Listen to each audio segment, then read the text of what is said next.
If someone had told you after the first few races that the smallest margin Red Bull was going to win with will be because of McLaren of all teams, you wouldn't have believed it even if they showed you a picture of the standings, right? Well, that's exactly what happened at the Silverstone Grand Prix this weekend, with only bad luck with a safety car separating Oscar Piastri from taking the podium, and Lando Norris just confirmed the great qualifying session to get his first podium this season. But the McLaren upgrade is nothing new, as it should have been implemented from the start in each car. Join us as we take a look at why McLaren have joined Mercedes and Ferrari in the fight for the second place in the Constructors Standings. McLaren's performance at Silverstone was surprising, to say the least, not just for me but I believe for a whole lot of F1 viewers. The race was widely anticipated to be a showdown between Mercedes and Aston Martin for the second position, but instead, McLaren emerged as a strong contender, even overshadowing Hamilton's recovery to finish in P3 after a poor qualifying session. The only ones who didn't find this surprising were McLaren themselves, as they had introduced upgrades at Silverstone, following Norris's upgrades in Austria, and they expected these improvements to improve their performance on the track. If it hadn't been for the safety car incident, Piastri could have secured his first podium finish in his F1 career. Nonetheless, finishing right behind Hamilton is still a significant achievement. The sudden surge in McLaren's pace, which made them genuine competitors to Verstappen, was certainly noteworthy. Verstappen found it challenging to overtake Norris and didn't manage to build a significant lead. This raised eyebrows not just among fans, but also among other teams. Mercedes in particular expressed the need to learn from McLaren's impressive progress in 2023.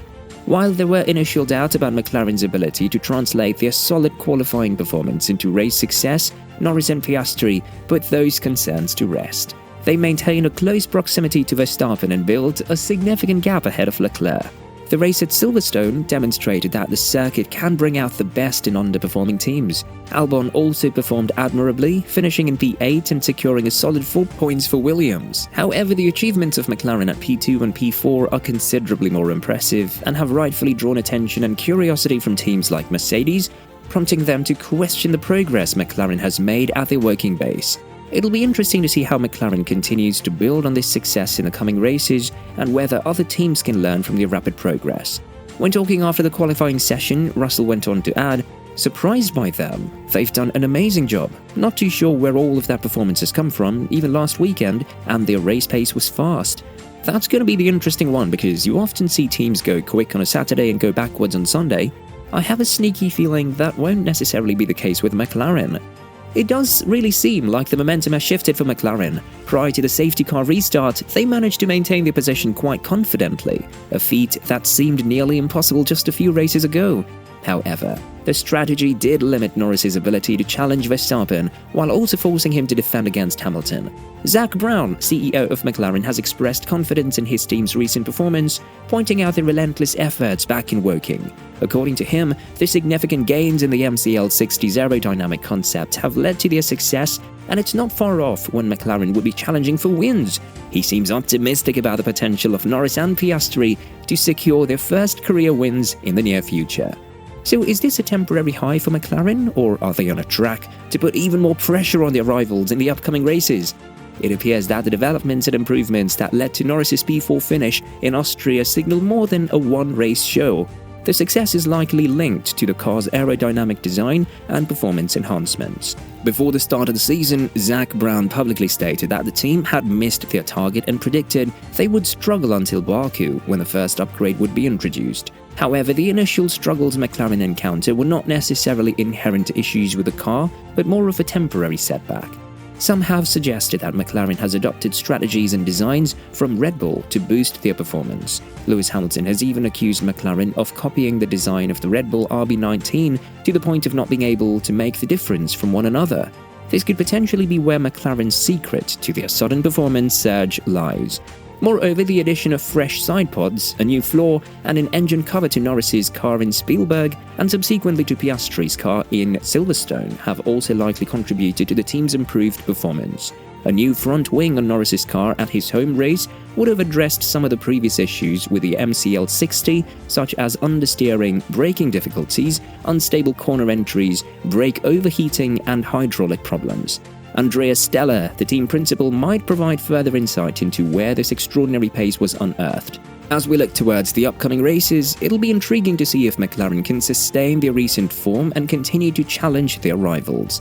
When his team was accused of stealing the design of the RB19, he went on to say, "Every team takes inspiration from any other team.